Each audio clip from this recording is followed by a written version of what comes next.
British professor John యూట్కిన్ పరిశోధన ద్వారా చక్కెర తెల్లటి విషం అని నిరూపించారు.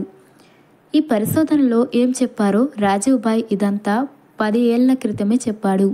దీన్ని తినడం వల్ల రక్తంలో కొలెస్ట్రాల్ స్థాయి పెరుగుతుంది. దీని కారణంగా రక్తనాళాల గోడలు మందంగా మారుతాయి మరియు గుండెపోటు వచ్చే అవకాశం పెరుగుతుంది. చక్కెర మాత్రమే కాదు, స్లో పాయిజన్ వంటి శరీరాన్ని ప్రభావితం చేసే అనేక ఇతర ఆహారాలు ఉన్నాయి. అటువంటి 10 ఆహారాల గురించి ఇప్పుడు మీకు తెలియజేస్తున్నాను. చక్కెర, దీన్ని తినడం వల్ల కాలేయంలో గ్లైకోజన్ పరిమాణాన్ని తగ్గిస్తుంది. ఇది స్థూలకాయం, అలసట, మైగ్రేన్, ఆస్తమా మరియు డయాబెటీస్ వంటి సమస్యలు వస్తాయి. ఇది ఎక్కువగా తినడం వల్ల తొందరగా ముసలి వాళ్ళు అయిపోతారు. అయోడిన్ సాల్ట్, ఇందులో సోడియం ఎక్కువగా ఉంటుంది. ఎక్కువ తినడం వల్ల హై బీపీ వచ్చే అవకాశాలు పెరుగుతాయి. ఇది ఎక్కువైతే గుండెపోటు రావచ్చు, క్యాన్సర్ మరియు బోలు ఎముకల వ్యాధి వచ్చే అవకాశాలు పెంచుతుంది. మైదా పిండి, పిండిని తయారు చేసే ప్రక్రియలో పీచు పదార్థాలు తొలగిపోతాయి. ఈ మైదా పిండిని ఎక్కువగా తినడం వల్ల నిరంతరం పొట్ట సమస్యలు వస్తాయి. ఇందులో బ్లీచింగ్ ఏజెంట్లు ఉంటాయి.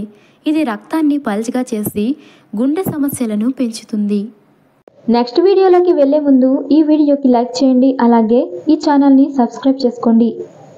కూల్ డ్రింక్స్, ఇందులో అధిక మొత్తంలో చక్కెర మరియు పాస్పరిక్ యాసిడ్ ఉంటుంది. కూల్ డ్రింక్స్ ఎక్కువగా తాగడం వల్ల మెదడు దెబ్బతింటుంది మరియు గుండెపోటు వస్తుంది. ఫాస్ట్ ఫుడ్, ఇందులో ఉండే మోనోసోడియం గ్లూటమేట్ మెదడు శక్తిని తగ్గించి ఊబకాయాన్ని వేగంగా పెంచుతుంది. అలాగే గుండె సమస్యలు వచ్చే అవకాశం కూడా ఎక్కువ. మొలకెత్తిన బంగాళదుంపలు, ఇది గ్లైకో ఆల్కలాయిడ్లను కలిగి ఉంటుంది. ఇది విరోచనాలకు కారణమవుతుంది. ఇటువంటి బంగాళదుంపలు నిరంతరం తినడం వల్ల తలనొప్పి లేదా మూర్ఛ వస్తుంది. పుట్టగొడుగులు, పచ్చి పుట్టగొడుగులలో క్యాన్సర్ కారక సమ్మేళనాలు ఉంటాయి. ఇవి క్యాన్సర్ వచ్చే అవకాశాలను పెంచుతాయి. కాబట్టి పుట్టగొడుగులను బాగా ఉడకబెట్టిన తర్వాత మాత్రమే వాడాలి. రాజ్మా, పచ్చి కిడ్నీ బీన్స్లో గ్లైకోప్రోటీన్ ఉంటుంది, కానీ వాంతులు లేదా అజీర్ణం సమస్య వస్తుంది. అందుకే కిడ్నీ బీన్స్ని ఎప్పుడు బాగా ఉడికించి తినాలి.